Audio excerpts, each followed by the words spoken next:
Yesu anungtika sia velaro arele angsa nun min petei tika sia ropuile tu le ngasa anungkasia katan tuduta velaro arele impene con sabuan lulu ropuile tu le nata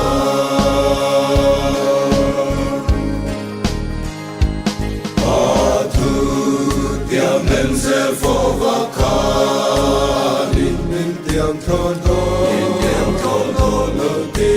Lautika sia kata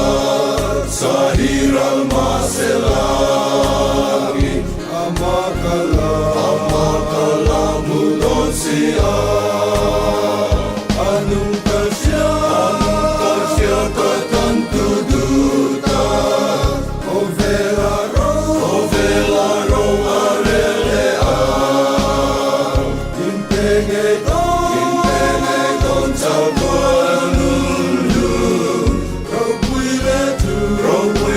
tu le nasa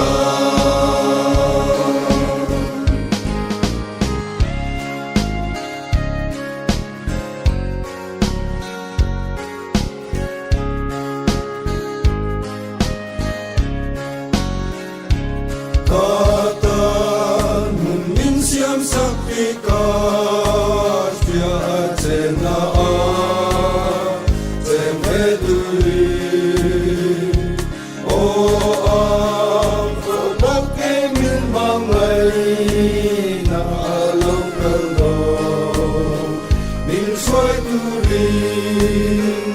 anungkasia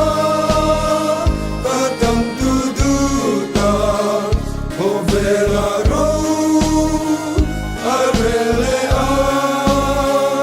impenge don sabuan lulu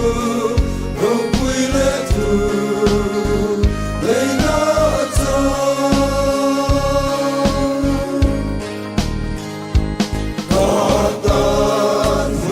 siam saktika sia acena